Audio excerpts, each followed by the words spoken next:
All right, good morning. Happy Thursday. How was the test? Better than the first one? Just better than the first one. Okay. Okay. I don't see like extreme hatred coming my way, so maybe you're like, it was a test and could have been better, could have been worse. I need a little more time trying to get things sorted out. Hopefully over the weekend at some point I'll send out an announcement being like, your grades are posted, and then I can give them back on Tuesday, but more time is required. So they are a work in progress. We have today and then 4 more lectures after today, so we're rapidly coming to the end of this whole thing. There's a lot that I'm still supposed to cover. What are we going to do about that? I'll tell you what we're going to do. There's a number of chapters that I have to get through, but there's going to be a lot that I'm going to kind of skim/skip over. In other words, I want to make sure that we talk about the important things in all of the remaining chapters, but probably not in the detail and the depth that I would like to if we had more time.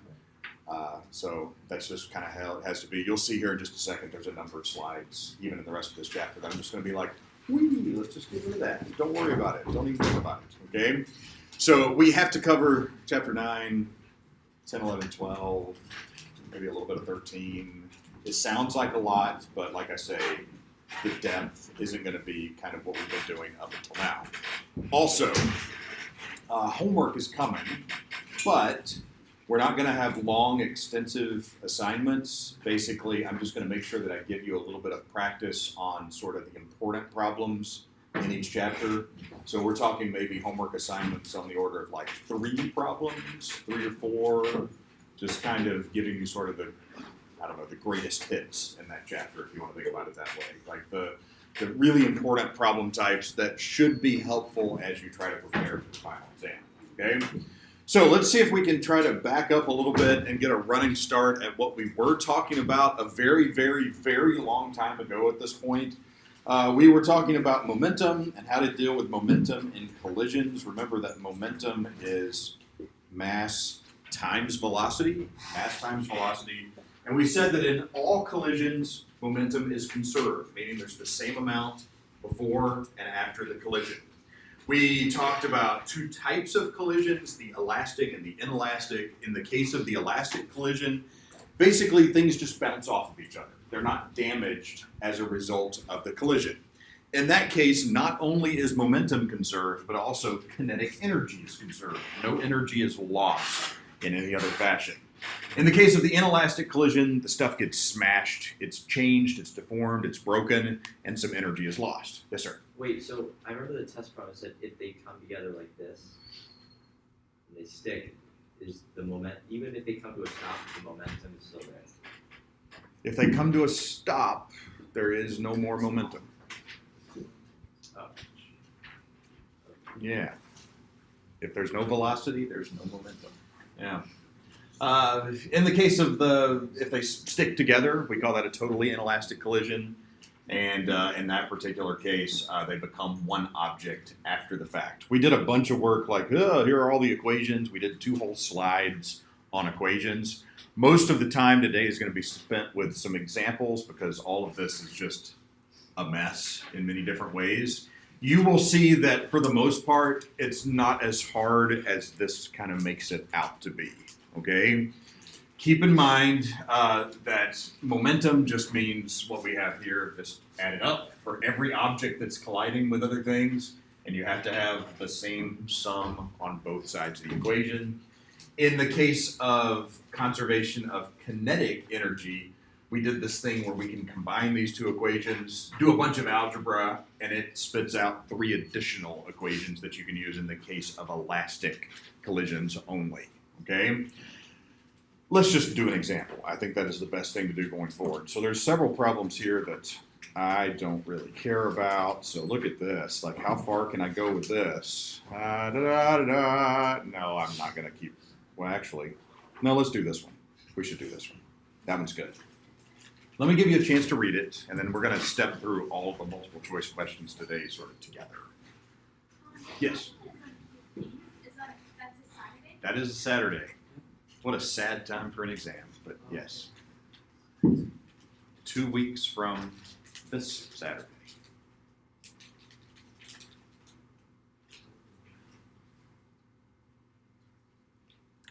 So let me show you how this works. Notice, everything here is horizontal. It's all happening in one dimension. This is a one-dimensional collision. And you'll notice that they stick together after the collision. So that means it is a totally inelastic collision. Okay? Now, these are the two different cases here. This is before the collision has happened, and this is just after the collision has happened. So you'll notice before, only the mass on the left is moving.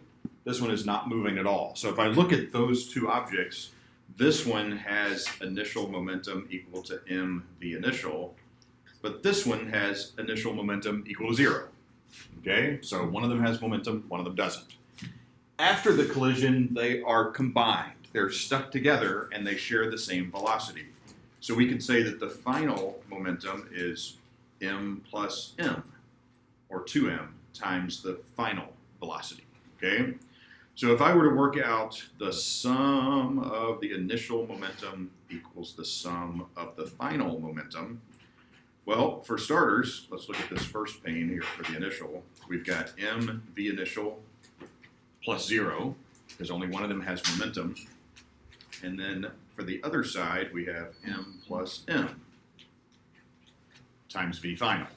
Seems like a lot of work to get to an answer here that you might have already guessed is the case. Notice this is mv initial equals 2m times v final. M's cancel out, and then v final is just going to be v initial divided by 2. They gave us v initial, so that's going to result in 5. Okay? Kind of makes sense if the two objects are exactly the same, they have the same mass, one of them's not moving, the other one slams into it, that the velocity would be cut in half. Okay? So our answer there is 5 meters per second. Heading over here, that one I actually didn't want to do, but this one I want to do. Think of this as sort of a backwards collision. In other words, we have an object that's just sitting there. Sadly, it's a uranium nucleus. This sounds dangerous. And it's going to split into 2 parts with velocities going in the opposite direction. Okay? So it's almost like a backwards, totally inelastic collision. The 2 parts that are there were one. They were one thing beforehand. Okay? So if this thing is not moving, it's at rest, well then its initial momentum is just 0. Which means that the final momentum also has to be 0. Okay? So let's go over here. The sum of the initial momentum equals the sum of the final momentum. And now it's just 0 on both sides. Now it just feels like, okay, all is lost. What can I do with that? All right, it just feels like nothing to do. Well, that just means that if this is moving that direction and that is moving the other direction, if I add up their momentum, it has to give me 0. Okay? So that means this one is going to have, say, m2 times v2 final. And this one is going to have m1 times v1 final. But whatever these two things are, they have to add to give me 0. They're in the opposite direction, so one's positive, one's negative. But they have to be the same. That's the only way that I can add them up and get 0. Which means that both of those fragments have the same momentum. If that bothers you, are they moving at the same velocity?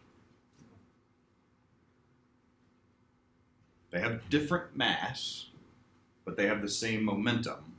The only way that these two things could be equal then is if, well, one of the masses is lower, it's going to have a higher velocity, and the one that has a higher mass is going to have less velocity.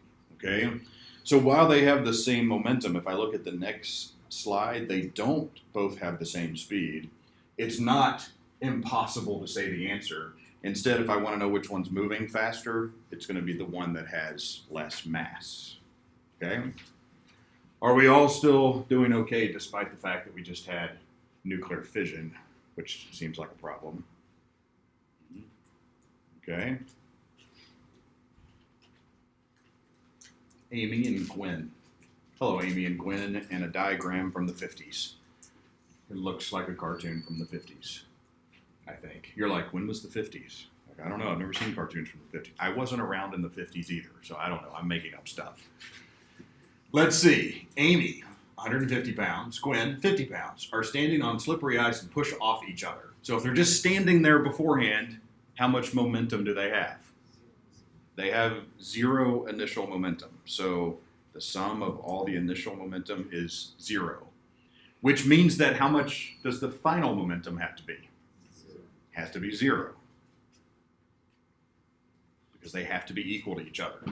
So this is the same sort of case. One of them is moving to the right. It's going to have positive momentum. The other one's moving to the left. Going to have negative momentum. They have to add to give me 0. Notice the ratio of these masses. 3 times the mass of the person on the right. Okay?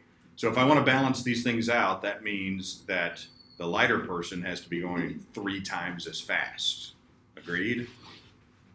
Okay, so if it says that Amy is sliding this direction at 6 meters per second, the only way I can balance that out is to have Gwen go this way at 18 meters per second. Okay? Wow, 18 meters per second. That was quite a shove. 18 meters per second. Yeah. Poor Gwen. I don't think that's going to work out so well. 18 meters per second the other way. And let's just work that out really quickly. If we were to say that maybe, let's see, this is Gwen has mass m, then Amy has mass 3m, okay? And then perhaps say that over here we have a velocity of 6 meters per second. That means that the momentum is 18 times m. If I want 18m over here, well, then I need to multiply that by 18, okay? And then we've got the same momentum, just in opposite directions. Who's got questions? Anybody got answers? Anybody tired? Yeah, it's warm in here today. That's not helping any of us, I don't think. We're gonna skip this one. Ooh, isn't this fun? This one is terrible. We don't wanna do that. We don't want to do this one either. Don't worry about it. This is a good problem. We're going to work through this, and it's going to take some time. All right? If you're worried about the questions I'm skipping, it's okay. I'm still giving you enough information to get through things, and the questions aren't necessarily adding anything. It's just like more discussion if we had time. So in this problem, we are going to have a one-dimensional collision again. What happens is this mass up at the top left, it's going to start from rest and go for a slide down this incline, where it encounters another mass, which is hanging from a string. Think of it as a pendulum, okay? It says that they collide in a completely inelastic collision, meaning this one slides down, they stick together, and then the pendulum, with those two masses, is going to start to swing up some distance, okay? The only time a collision happens is in this little instant where they interact. All right, a little bit of time just before they hit each other, and then just after the collision has happened, and now they're already together. Okay, a tiny little slice of time that's there. Keep in mind that as this one comes down, it's moving directly horizontal just before it strikes the other object, and then just after they move together, it's initially moving perfectly horizontal, and then begins to swing up. So during that little tiny slice of time while they're colliding, we have a one-dimensional collision again. All right, and it is again totally inelastic. A one-dimensional, totally inelastic collision. The one-dimensional collision stuff, it really gets no harder than like these questions we did here just a few slides ago. It's kind of straightforward, okay? The two-dimensional stuff tends to be confusing for people, so we're going to take some time with a couple of examples of those next, all right? So notice, there are some different parts that are labeled here. Point A is going to be when this first mass is up here at rest. Point B will be just before the collision. Point C is just after the collision. So between B and C, there's almost no time. It's just like bang, bang. They happen really fast, one right after the other. And then point D is going to be way up here somewhere after these two masses, which are stuck together, have decided to not go any further. They've swung as high as they can, and they'll briefly stop before swinging back down. So there is some maximum swing angle that we're going to try to find, okay? The one slides down, collides with the other, sticks to it, they swing up together to a maximum angle. We're looking for that angle, all right? So here's what's going to happen. Between B and C, we're going to use conservation of momentum. That's the only time I can use it in this problem because that's the only time a collision is occurring. Between A and B, I can't use conservation of momentum because there is no collision, but I can use conservation of energy. And I can do the same thing over here from C to D. This is a really standard problem type, a situation where we're using conservation of energy and momentum in the same problem, but at different parts depending on what's happening. I can use conservation of energy really sort of anywhere, but momentum only during collisions, okay? So let's step through this. We're gonna go from A to B to C, C to D, and that's gonna lead us toward an answer. So starting out from A to B, let's write out conservation of energy, which will give us a little bit of review from chapter 8 stuff, I guess it was. So kinetic energy A plus potential energy A, kinetic energy B plus potential energy B, minus WNC, and you are going to tell me some things that I get to make 0. Is anything in that equation going to be 0?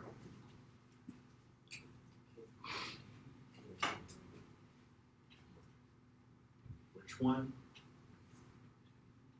A, E,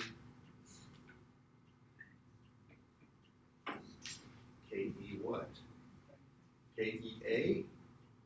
I like K-E-A being 0. It's just sitting there. It has no velocity, so it has no kinetic energy, right? So that one's going to be 0. What else? P-E-B. Once it reaches ground level, it has no potential energy. Anything else? What was that?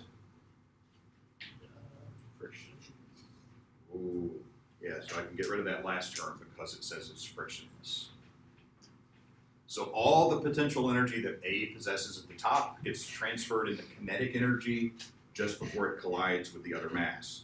So we could write that as mgya equals 1/2 mvb squared. And we can solve for that velocity just before the collision.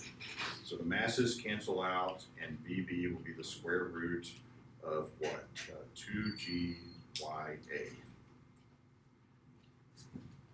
And they gave us all of those numbers. Notice they called ya h, that initial height, and it's given in there somewhere, data, h equals 2.3. So let's see, this is 2 times 9.8 times 2.3. I've got 6.7 meters per second just before the collision. That's nothing new. You should be able to do that at this point. If not, I'm sorry. Please figure it out. Please ask questions. Please do more practice. Please work with other people, sort things out. A to B is review. B to C is something new. For B to C, we're going to use conservation of momentum. Keep in mind that point B is when that first mass has this velocity and is just about to strike the other mass. Point C is a split second later, okay, once they're stuck together and they begin moving. Tell me this, after they stick together and start moving, are they still going to be going 6.7 meters per second? They're going to be going faster, right? It makes sense that probably it's going to lose some velocity, right? You collide with something else that's just sitting there, nothing's going to be going as fast as it was before, okay?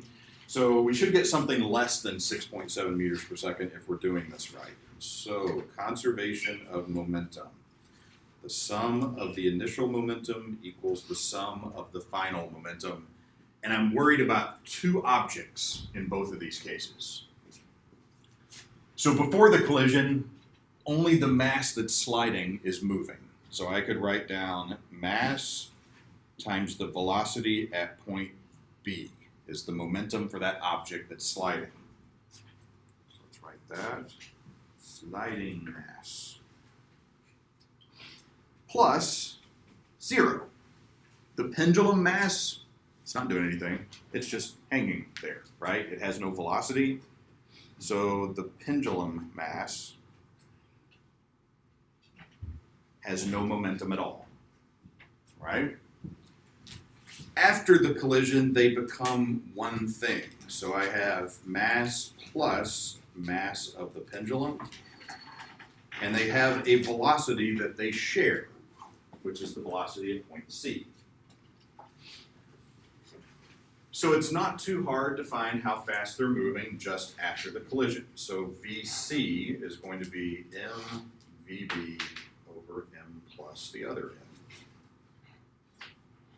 We have all of those numbers. Let's see, 0.25 times 6.7 over 0.25 plus 0.12. If you look above, they gave you everything you need there. And you should get a velocity of 4.5 meters per second. That wasn't too bad, right? Look at each object, see what momentum it has before. Look at each object and see what momentum it has after. Works very much like what we saw in some of the multiple choice questions. I'll wait for a question. Anybody have a question? No questions? I'll just keep going. All right, we need a little more space. Look at me, I'm prepared. We have more space, okay? So now we want to go from C to D, from C up to D, and we're going to switch back to conservation of energy.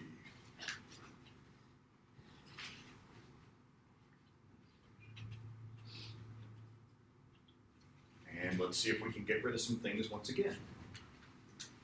Any suggestions on things to make 0?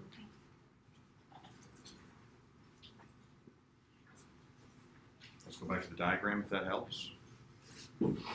At point C, does it either have no potential or no kinetic? No potential, right? Because it's at ground level, so that one's going to be 0. What about when it swings all the way up to that maximum angle and stops? It sounds a whole lot like, at that point, it has no kinetic energy. It's not sliding along the ground with friction. Air resistance we're not going to worry about, which means that that last term can be 0 as well. So now it has kinetic energy, which is going to be transferred over into potential energy, so I can write 1/2 times mass, which is both of the masses, times the velocity at point C squared, equals both of the masses times g times the height above ground level at point D.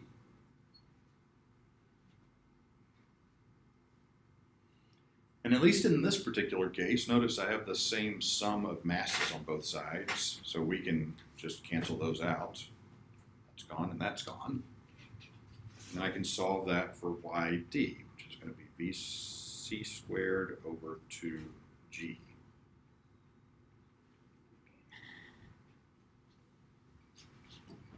I have 1.03 meters for that. We still don't have an angle, but we're getting closer. Getting closer. Let me draw a diagram so I can show you where we are right now. Let's see. So the pendulum started down here, and now it has swung up, let's say, to like there. So we started with 2 masses here, now we've got 2 masses that are like up here somewhere. If this bottom part was ground level, what I just found was this, 1.03. It's how high above ground level they are. I need to find this angle. How are we going to do that?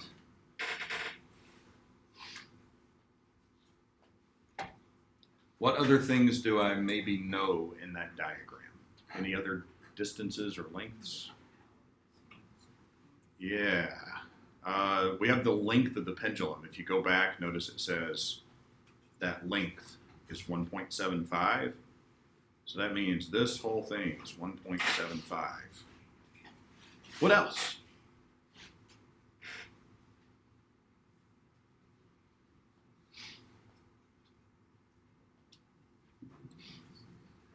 Despite maybe how I drew that, does the length of the string change as it swings, right? Starts here and just swings up. The length of the string is the length of the string, right? So this is also 1.75.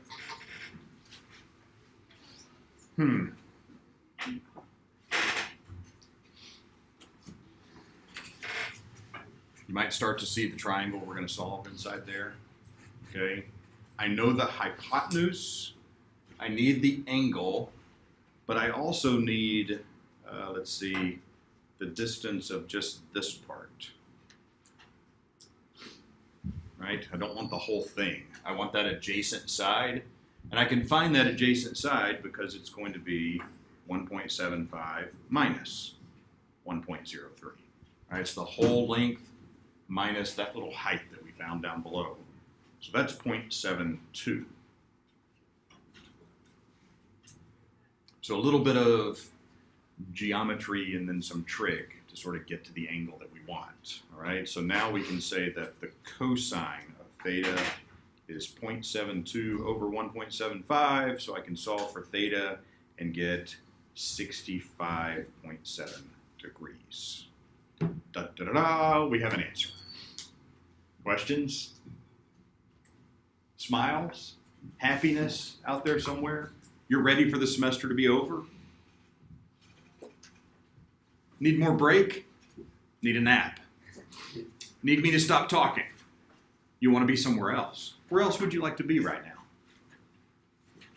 You could go there. I won't stop you. You could just leave, watch the video later. That's fine. I'll just keep talking. Like, you could just, like, we should make a rule. Like, if you want to leave during class, you have to go out this window. Like, you're free to go. I don't care, but you have to go out the window. And we all have to watch you climb out. The subject is really complicated, but you kind of do make it interesting. I'll say that. Well, thank you. It's like easy Kind to of. listen. Kind of interesting. Yeah. Well, it's easier to listen to just, you speaking about this than it is to like learn it. For me, at least, than to sit down and Look at the book. Yes. And yeah. Good. I'm hoping that that is what's coming out of this at least.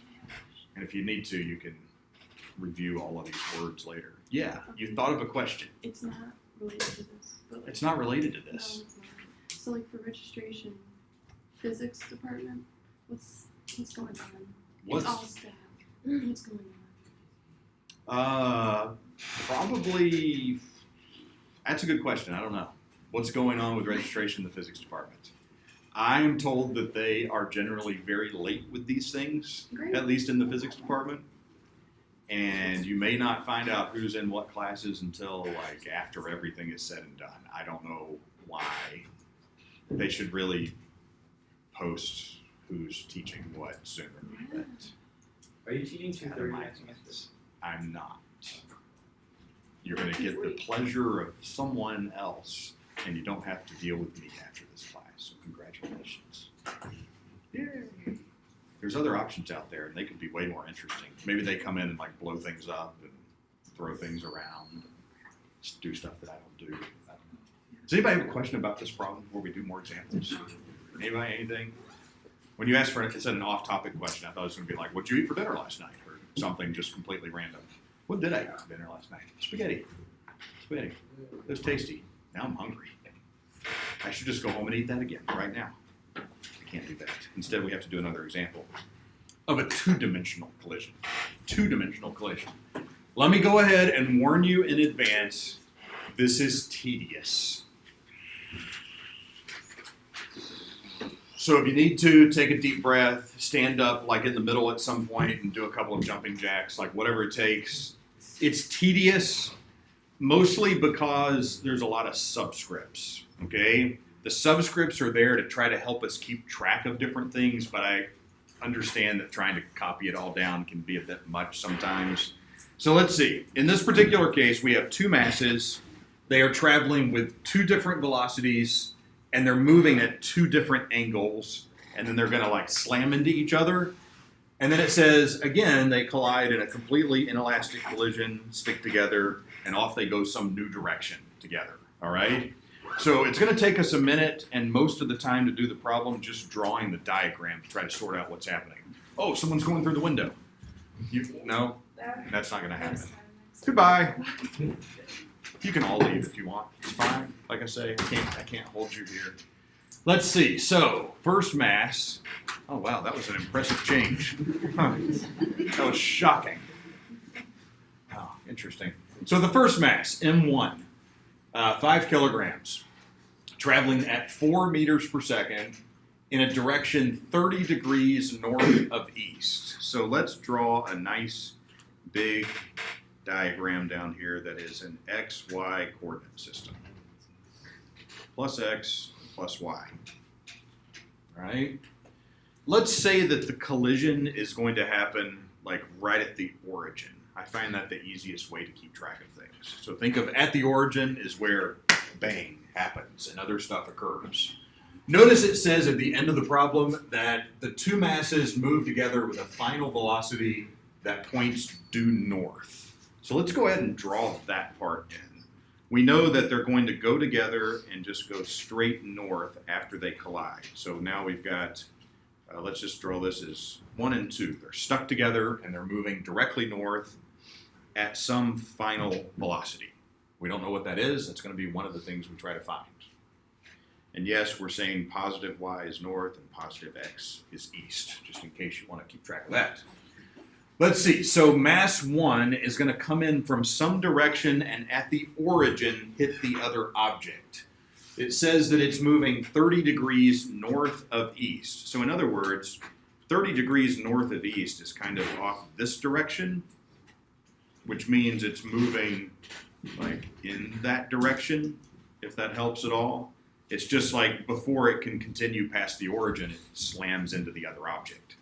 So maybe imagine that it's moving like this. This is number 1, moving toward the origin in that particular direction. If this is 30, then that is 30, and you kind of get the idea maybe of where that's happening. Are we okay with that diagram? Okay. Let's see what's happening with the other one. It says that it's moving, mass 2 is moving at an angle theta 2, they don't give us the number, north of west. So let's go with a different color. If it's moving north of west at some angle, and let's go to a different angle just to maybe not get the idea that it's going the same direction, then it's doing something like that. Okay, it's moving at some angle north of west. This is what we're going to call theta 2, which means this is theta 2. And let me get rid of a little bit of that line. It's longer than it needs to be. We'll put a 2 there. So number 1 and number 2 are coming in from these two different directions. They collide, stick together, and then go straight north. Do we have a feel for what's happening? A little bit? Just nod. Basically, anytime you hear me like end a statement kind of up, indicating a question, right? Just do this. Even if you're not listening, you know, just be like, oh, that sounded question-y. You know, and then I'll feel like we're all engaged, and that'll be great. And those of you who are really answering, like, you actually will be engaged, and life will just be better for all of us. Sound good? Yeah, nice. You didn't even do that. That's terrible. So here's what we need to do for starters. It's two-dimensional. I need to do this problem separately in the x and the y direction, which means these vectors need to be broken into components, which is everyone's favorite thing to do, right? You're supposed to just nod. It'll be fine. Which means this one has a component that's pointing up and one that's pointing to the right, okay? Since it's moving up and to the right, well, it has a component in the y direction and one in the x direction. we can quickly find what those should be. So this velocity was 4 meters per second as the hypotenuse, which means this side is 4 sine 30, and this side is 4 cosine 30. What a terrible color I chose. Hopefully you can see that, at least on the slides later, if not now. I'm gonna pick another horrible color. Over here, well, this one's going to have components as well, so we can draw those in. It's moving up this direction, and it's moving to the left. And they told us that that velocity was 8 meters per second, which means that this side will be 8 sine theta 2, and this side will be 8 cosine theta 2. Whew. We've done all the difficult preliminary work. Okay, at this point, we get to actually apply the equations. I'm waiting for questions. Questions? See, now I'm gonna fake you into like having a question, because now you're gonna be like, and then I'll be like, what's your question? What's your question? And then you'll just keep nodding and life will be sad. So let's do this in 2 parts. Here we go. We're going to say, first of all, conservation of momentum in the x direction. Just in the x direction. So that means if I add up all the initial momentum in the x direction, it has to equal all the final momentum in the x direction. So we're starting out with 2 subscripts already. But remember, I have a mass 1 and a mass 2. That means to really keep everything straight, I'm going to have to put some 1s and 2s down there as well, which is going to mean everything's going to have 3 subscripts. And that just gets messy. Okay, so just bear with me. The problem with this is it's terribly hard to keep track of everything I'm going to write with all the little subscripts if you're sleepy. Terribly hard. I promise you that now, because I've suffered through such a thing. I don't think I've told you this story, but if I have, someone stop me before I get too far. Are you ready? It's the subscript story. Have you heard the subscript story? No? Are you sure?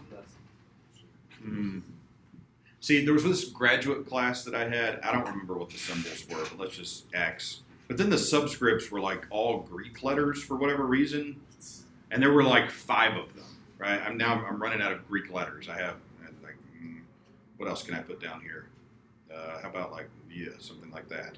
Like it was all like everything had 5 Greek subscripts. Don't worry what it was about, because I don't even remember at this point. I have no idea. So you start doing this, and it's like everything's got all these subscripts, and then it's like all the stuff, and it's got subscripts, and it's got all the subscripts. And if you're just a little bit sleepy, Greek letters don't look like anything anymore.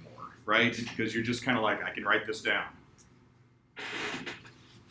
And everything just kind of blurs together. So literally, the notes just kind of turned into this that I was writing. I'd wake up and be like, well, that doesn't look good. And then I'd try to I can go scribble back and try to catch up again. And then it's like, it just kept turning into this. Like somewhere I still have these notes, and well, that's useless. What in the world does that mean?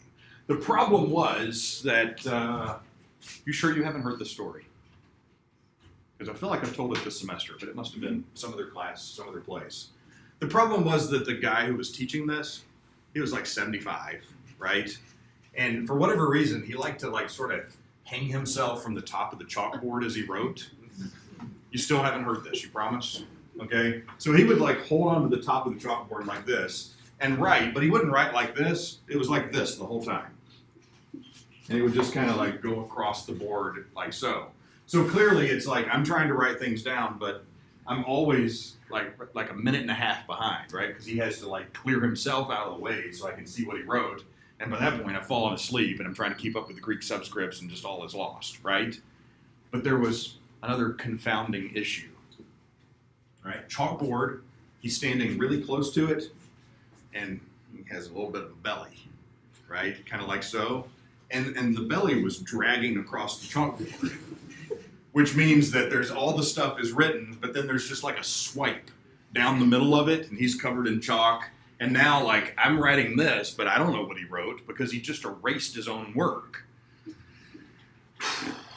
I didn't get anything out of that class. Like, nothing. Absolutely zero. It was commonly said that no matter what class he taught, he always taught the same thing, which was whatever his research was about, which is kind of depressing. So whatever I was supposed to learn in that class, I didn't learn. I'm still here today. I guess things worked out. I don't know. But alas, at least there's no way for me to, like, digitally, like, rub across this, I guess, and erase things. So there you go. Are you ready for these subscripts? Yes? Yes? Yes. Okay, here they come. Prepare yourself. So let's see. Before the collision happens, we've got these two objects that are coming in, and I'm only worried about the x direction, which means I'm only concerned about their velocities and their momentum that's horizontal. So the first thing we should write is say that we want to look at the momentum of object 1 before the collision in the x direction. See, 3 subscripts, but they all have meaning. Object 1 before the collision in the x direction. I need the same thing for object 2. So the momentum of object 2 before the collision in the x direction.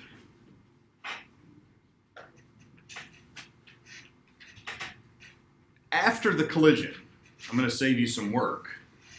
Do I have any momentum in the x direction? It's vertical. There is none. So let's just go ahead and say the right side of that is 0. Oh. After everything that has to go into the left side, having a 0 in here should make us a little bit happy. So remember that momentum is mass times velocity. So I can write each one of these. This is going to be mass 1 times the velocity of object 1 initial in the x direction, plus the same thing for the second mass. So mass 2 times the velocity of number 2 before the collision in the x direction. See? Subscripts. Lots and lots of subscripts. Are you sleepy yet? Yeah. See, back in the day, we didn't have any way for him to give me his chalk notes after the class, so be glad that you get all this later. So if you just lose it at some point, congratulations.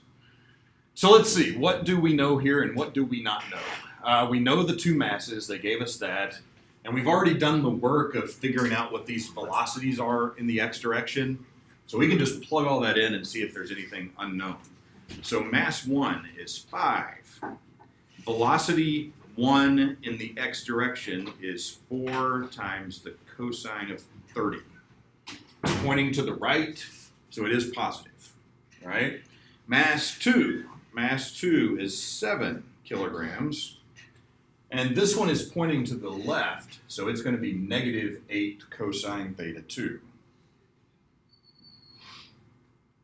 And that adds to give me 0, and you'll notice the only unknown in there is theta 2. So you can solve for that. Why is there that extra little stray mark? I don't know. I'll get rid of it. So theta 2, with a little bit of algebra that I'm going to skip, should come out to be 72 degrees. So there's one of the unknowns, this unknown direction that the second mass came into the collision with, okay? That's how the x direction works. Do you have questions? Does everything up there look like it makes a little bit of sense? No questions? Okay, we're going to do the same thing in the y direction. Conservation of momentum in the y direction.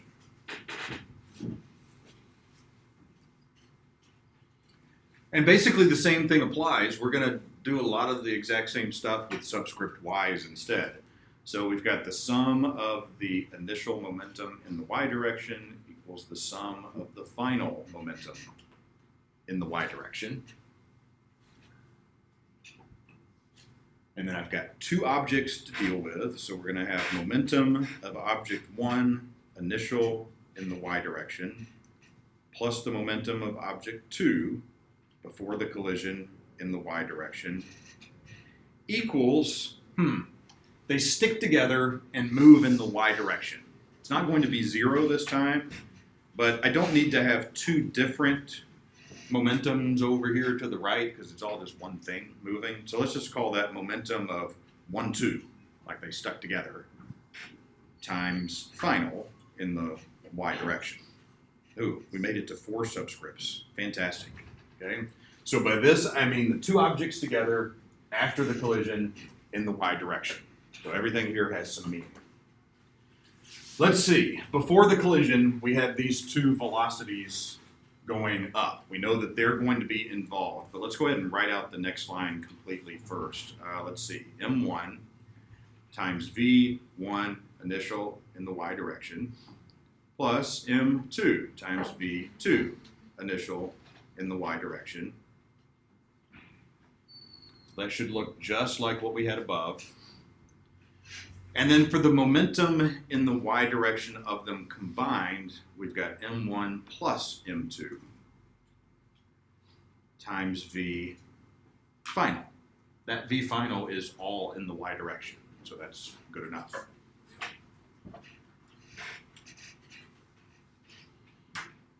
And I know this takes a second to write down.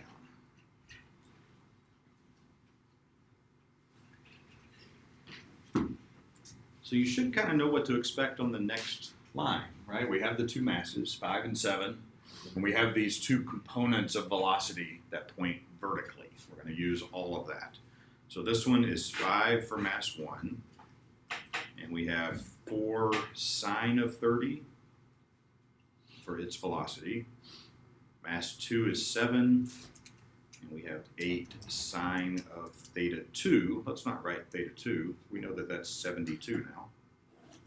And over on this side, we have 5 plus 7 times the final velocity, and the only unknown there is the final velocity. Yes, yes. Sound good?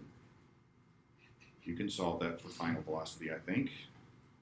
I've got 5.27 meters per second. 5.27 meters per second. That is our first example of a collision in 2 dimensions. That's about as hard as it's going to get with momentum stuff. Okay, we're going to do another example here in a second that's roughly the same, just some different unknowns. But you shouldn't expect anything more difficult. I'll give you at least one of these in the homework so that you get a little more practice. Okay? Questions before the next one? The next problem is a little ridiculous because it says, avid ice bowler that you are. I didn't write this. See, you can blame this guy. V. Montemayor. Yeah, it's his fault. You never miss an opportunity to drag some unsuspecting friends. We should just stop there. That's just mean. You shouldn't do that. Onto frozen ponds, it just got worse. To practice your favorite outdoor sport. As you're practicing, your friends decide to make up their own game. Of course they did. You just dragged them out onto a frozen pond. They should be able to do whatever they want at this point. Let's see. When you throw a ball, they try to throw a ball that will knock yours away from the ice pins. Clearly, they're a little angry. You throw your 12-kilogram ball with an initial speed of that amount, 2.3 meters per second, directly north. Your friend throws an identical ball due east with a different velocity. They collide, and they tell us something about what the first ball does, but we don't know anything about the second. So this is our first case of where they don't stick together. They're going to collide and like bounce off their various directions, okay? So let's do what we did before and diagram this all out on an XY coordinate system. And let's say again that the collision is going to happen right in the middle. And this one is a little bit easier to draw. It says that the first ball, let's say, is coming from over here. It is thrown directly to the east at 2.3 meters per second. And the other one is thrown directly to the north at 1.8 meters per second. Did I get those numbers backwards? I did. I got everything backwards. Okay, just stop writing. Everything is terrible. These numbers are wrong, and the 1s and the 2s are wrong. Ugh.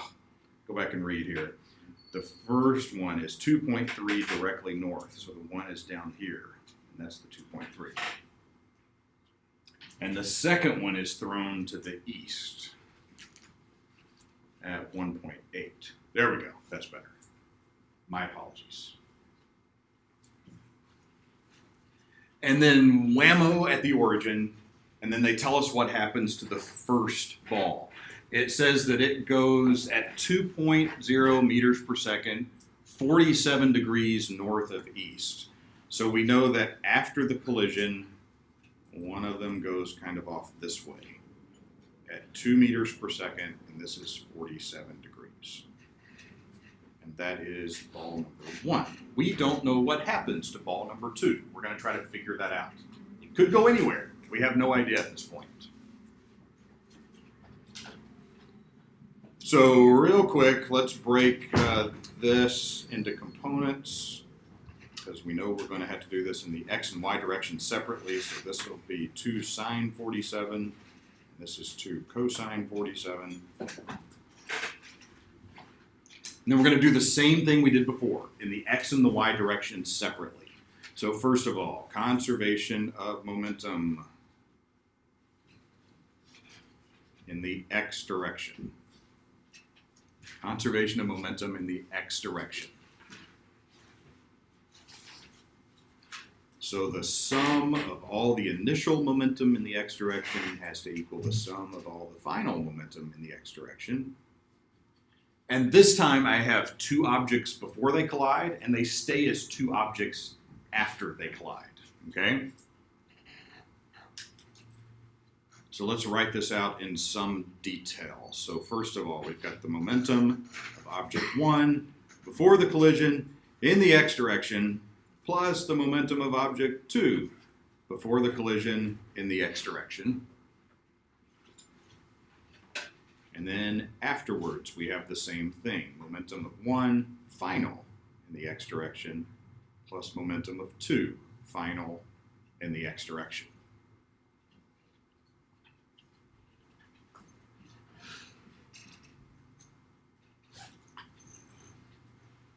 Now, before I go to the next step, remember we're talking about the x direction, right? Is number 1 moving in the x direction? No. Let's just go ahead and make that 0, okay? The first one is only moving in the y direction. It doesn't even have momentum in the x direction, so we can simplify just a little bit. Number 2, though, does have momentum in the x direction, and we know that at least number 1 has momentum in the x direction after they collide. So that means we can write m2 v2 initial x equals m1 v1 final x plus m2, I'm just about out of room, v2 final x. So mass times velocity for each of them, in this case, after the collision, so we'll use final as a subscript. By the way, what did it say about the 12 kilogram ball and the other one? It says they're identical. They're all 12. So everywhere you see mass, whether it's 1 or 2, it's exactly the same, which means I can cancel them out. M1 is equal to M2, and I've got that in every term. Yay. So those are all gone. So now we can plug in our velocities. So V2 initial x is the 1.8 that we have over in the diagram. And V1 final x is 2 cosine 47. And the other thing is something we don't know, V2 final x. In other words, the x component of the final velocity of the second mass. Ugh, too many words. So you can solve that for V2 final x, and you should get 0.44 meters per second. And it comes out to be positive, meaning wherever mass 2 goes, it ends up going to the right still, probably with some up and down as well. But we know that it's going to keep going to the right. We can find out something about the up and down by working in the y direction. So conservation of momentum in the y direction. And we're going to follow through those same steps. So you could almost just write down exactly what you see up there, just with subscript y instead. So sum of momentum initial y equals sum of momentum final y. And then we will look at all of the objects. So we've got P1 initial y plus P2 initial y equals P1 final y plus P2 final y.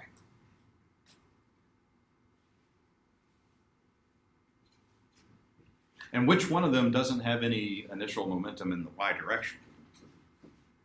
Number 1 or number 2? All right. The second one. The second one's only moving horizontally. This one has momentum in the y direction. This one doesn't, which means I can go ahead and get rid of that. It's 0. And then let's plug in the same things as before. So I have M1 times V1 initial y equals M1 V1 final y plus M2 V2 final y.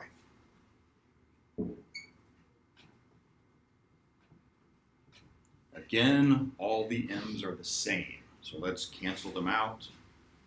Bye-bye m's. And then let's see, in the y direction, this one is 2.3 as given on the diagram.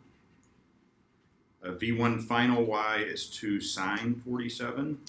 And my unknown is this last term, which we can solve for. For that, I've got 0.84 meters per second. These two boxed things are the components of the velocity after the collision for that other mass. If I have the components, notice they're both positive, I could put them together using the Pythagorean theorem and find out which direction it's moving and how fast.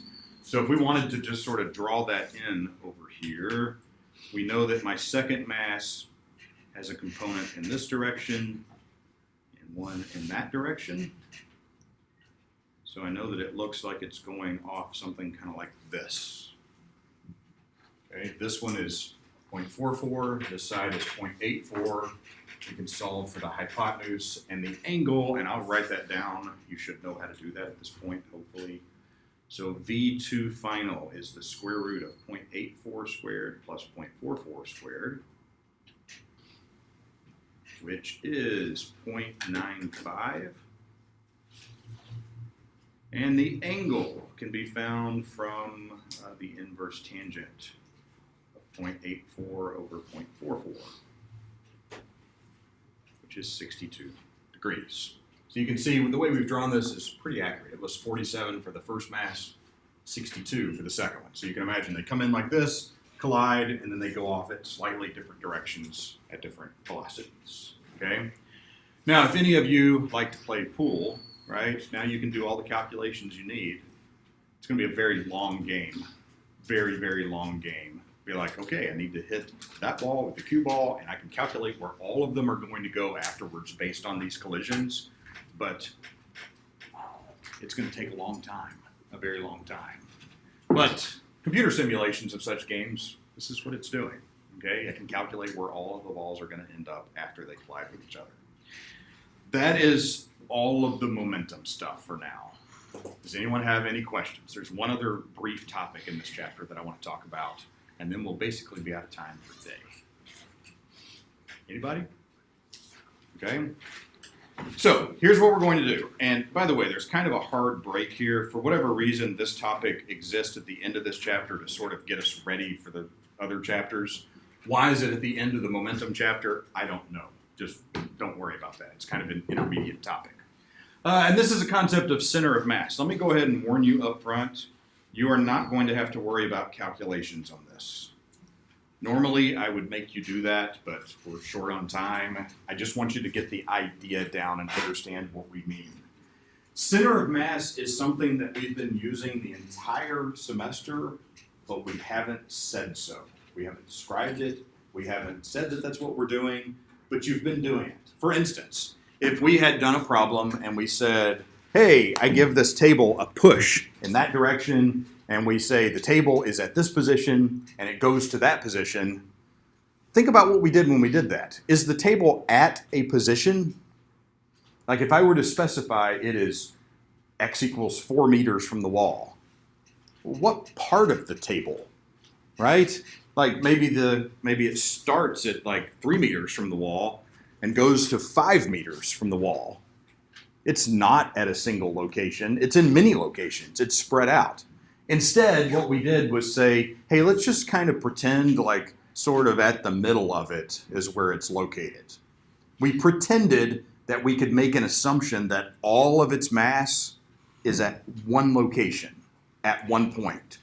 That point is called the center of mass, and we've been making that simplification the entire time without describing it. The reason we have to talk about it now is because we're going to start to have some problems where we actually recognize that they don't exist at a single spot, that they actually have size, they have dimensions, they're spread out in space. It's a little bit closer to the real world and the way things actually are, okay? So, the way that we're going to do this, let me tell you just a couple of different facts that don't involve calculations. You can think of the center of mass as roughly the average location of the mass of an object. If I were to look at all of its different parts and where it has mass and sort of like make a weighted average of where all of that mass is located, roughly speaking, that should sort of give you an idea for where it's located, okay? Now that's kind of a rough sort of idea, but maybe you can start to get that idea. In other words, if I look at this table and I start to look at where it has mass, it's like, okay, well, I've got this tabletop. It's like, yay, that's probably sort of got its mass all equally distributed. And then it's got a leg over here that's exactly the same as the leg over here, and those are equal from the center. But then there's a laptop that's sitting on the table as well, which kind of throws off the whole balance. So if I were trying to think of the center of mass of this thing, if it was just the table, maybe it's like right in the middle, because everything's sort of symmetrical. But if I include the laptop in here, there's a little more mass over on this side, which means you can kind of think of like the average location of the mass as sort of shifting that direction a little bit. And we could do that exact calculation, but I'm not going to make you go for it, okay? So don't worry about that. Another thing that we could add to this is that the object will balance along a line pointing through the center of mass. The object will balance along some line that points through the center of mass. So let's say I were trying to pick this table up and balance it. You would all be in awe if I just did that all of a sudden, right? I just reached down with like one finger and I'm like, yee, boom, wee. Like I'm gonna hold it on one finger and balance it with my finger pointing at the center of mass. If I were to just pick this table up and try to balance it at a point, my finger is gonna be pointing at where the average location of the mass is, because if the center of mass was off to the side, well, the table would topple. As long as I keep the center of mass right above the point I'm trying to balance, it'll stay right there. Now, with the laptop on there, I can't do that right at the center of the table. I'm clearly going to have to shift over this way a little bit to account for the fact that there's a little more mass over to that side, right? So you can kind of start to see how those ideas fit together. One other thing I should add to this. An object behaves as if all of its mass is located at its center of mass. And this is what allows us, or has allowed us, to make all the assumptions we've made up until now. When we took an object and like tossed it through the air, maybe it was a ball. Maybe the ball was this big. We didn't worry about the fact that the ball had all of this size. We just tossed it through the air and we decided, hey, it lands over there somewhere. We did the calculation without having to worry about it being spread out because we assumed that it had a center of mass, that we started with some velocity over here, and its center of mass lands over there, and I can do that calculation. The interesting thing is that calculation holds even if the object is weird. Okay? So take a look up here at the top. There we go. There's a hammer in there somewhere. You see the hammer? See? Hammer. Right, there it is. This is a hammer that someone just like tossed through the air and made it rotate as it flew through the air. For a hammer, if you just pick up a hammer, you understand that it's more weighted on the head of the hammer than with the handle because, well, for hammering, that's better so you can get more weight hitting the nail itself. So this dot is where the center of mass of the hammer is. It's not in the middle. It's off to the side. It's toward the heavy end, okay? If I were to toss this through the air and just watch where that dot is, even as the object flips, notice they're connecting the little red dot that's there that's a little blurry. That center of mass is doing exactly what you would expect an object tossed through the air to do as a projectile. Even though it's all spinning around and rotating and being crazy, the center of mass itself has really, really simple motion. It behaves as if all of its mass is at the center of mass. Notice, if I were to instead look at the end of the handle of the hammer and watch its motion, they've also drawn a line showing where it goes. Look at what it does. It goes and flips around in the middle and then does this. That is horribly complex to calculate, okay? The center of mass, easy to track because it behaves normally. The other parts of it could be all sorts of places, but if I could keep track of where the center of mass is, and I know that maybe at this point it's right here, it's pretty easy for me to say, oh, I know where the end of the hammer is relative to the center of mass. It's just kind of right over there, okay, just a little distance away. So even with all of that other motion, the center of mass behaves exactly like what we might expect. Let's see. There's where they actually connected some of those other dots. This even applies with things like fireworks, okay? If you look at a firework that goes up, right, and all of a sudden it explodes, like all of its pieces go out in all these other directions, well, all of those little pieces have a center of mass. We could calculate what's the average location of all those little pieces of firework that exploded. And if we could figure out where the center of them all is, well, the center of all those little pieces follows exactly the path that the rocket would have taken even if it hadn't exploded, okay? If you just launch this, it would go like this. Even if it explodes in the middle, the center of mass of all those pieces still follow the same original trajectory, which is kind of cool. But again, you don't have to do any of those calculations, so you can breathe a sigh of relief. We will use center of mass, though, in the upcoming chapters to try to do some other things with it, okay? I'm going to stop there and not actually start the next chapter. We got 6 minutes, though. We could. You want to? Okay, bye. Yeah, that was the clearest answer you gave all day, and you still didn't really say anything. Good job. I'll see you all on Tuesday.